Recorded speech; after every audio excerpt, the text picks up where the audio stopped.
जय श्री लक्ष्मी नारायण भगवान की। भक्तों, आज आप रसपान करेंगे कार्तिक मास महात्म्य कथा के अध्याय 3 का।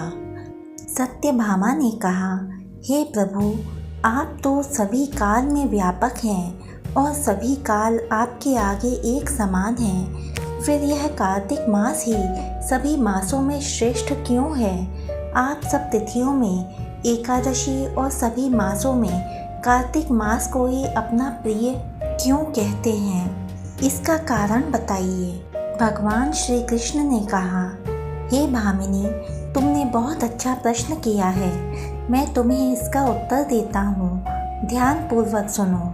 इसी प्रकार एक बार महाराज बेन के पुत्र राजा पृथु ने प्रश्न के उत्तर में देवर्षि नारद से प्रश्न किया था और जिसका उत्तर देते हुए नारद जी ने उसे कार्तिक मास की महिमा बताते हुए कहा, हे राजन, एक समय शंख नाम का एक राक्षस बहुत बलवान एवं अत्याचारी हो गया।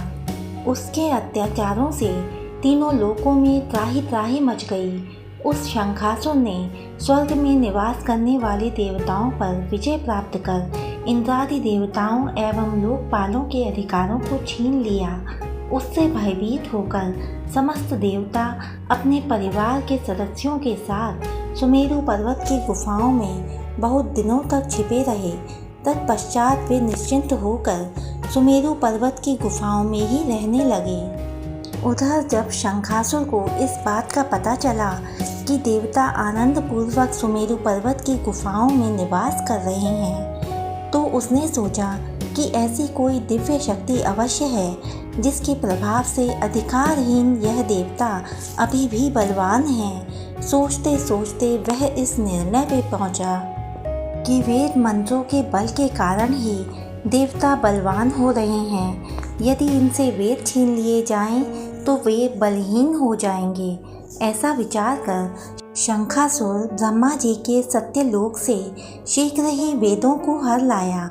उसके द्वारा ले जाए जाते हुए भय से वो वेद उसके चंगुल से निकल भागे और जल में समा गए। शंखासुर ने वेद मंत्रों तथा बीज मंत्रों को ढूंढते हुए सागर में प्रवेश किया, परंतु ना तो उसको वेद मंत्र मिले और ना ही बीज मंत्र। जब शंखासुर सागर से निराश होकर वापस लौटा तो उस समय ब्रह्मा जी पूजा की सामग्री लेकर सभी देवताओं के साथ भगवान विष्णु की शरण में पहुँचे और भगवान को गहरी निद्रा से जगाने के लिए गाने बजाने लगे और धूप गंध आदि से बारंबार उनका पूजन करने लगे।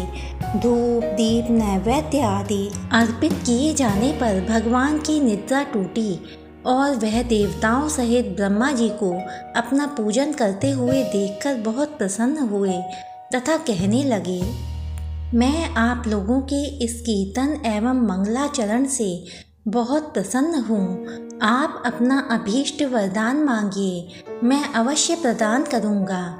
जो मनुष्य आश्विन शुक्ल की एकादशी से देवोत्थान एकादशी तक ब्रह्म मुहूर्त में उठकर मेरी पूजा करेंगे, उन्हें तुम्हारी ही भांति मेरे प्रसन्न होने के कारण सुख की प्राप्ति होगी। आप लोग जो पाद्य अर्घ्य आचमन और जल आदि सामग्री मेरे लिए लाए हैं, वे अनंत गुणों वाली होकर आपका कल्याण करेगी। शंखासुर द्वारा हरे गए संपूर्ण वेद जल में स्थित हैं। मैं सागर पुत्र शंखासुर का वध करके उन वेदों को अभी लाए देता हूँ। आज से मंत्र बीज और वेदों सहित मैं प्रतिवर्ष कार्तिक मास में जल में विश्राम किया करूँगा। अब मैं मत्स्य का रूप धारण करके जल में जाता हूँ।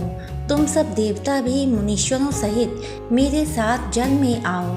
इस कार्तिक मास में जो श्रेष्ठ मनुष्य प्रातः काल स्नान करते हैं, वे सब यज्ञ के अवव्रत स्नान द्वारा भली भांति नहा लेते हैं। हे देवेंद्र, कार्तिक मास में व्रत करने वालों को सब प्रकार से धन पुत्र पुत्री आदि देते रहना और उनकी सभी आपत्तियों से रक्षा करना।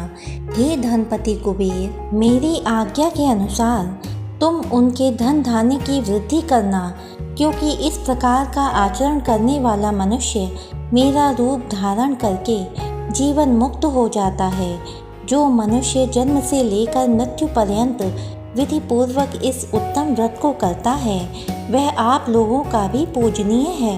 कार्तिक शुक्ल पक्ष की एकादशी तिथि को तुम लोगों ने मुझे जगाया है, इसलिए यह तिथि मेरे लिए अत्यंत प्रीतिदायिनी और माननीय है। हे देवताओं, यह दोनों व्रत नियम पूर्वक करने से मनुष्य मेरा सानिध्य प्राप्त कर लेते हैं। इन व्रतों को करने से जो फल मिलता है वह अन्य किसी व्रत से नहीं मिलता। अतः प्रत्येक मनुष्य को सुखी और निरोग रहने के लिए कार्तिक महात्म्य और एकादशी की कथा सुनते हुए उपयुक्त नियमों का पालन करना चाहिए। जय हो लक्ष्मी नारायण भगवान की, जय हो माँ तुलसा की। भक्तों, मेरी आपसे एक छोटी सी रिक्वेस्ट है, प्लीज़ इस चैनल को सब्सक्राइब कीजिए और मेरे वीडियो को लाइक कीजिए। और हाँ, कमेंट बॉक्स में जय हो लक्ष्मी नारायण भगवान की जरूर लिखें। धन्यवाद।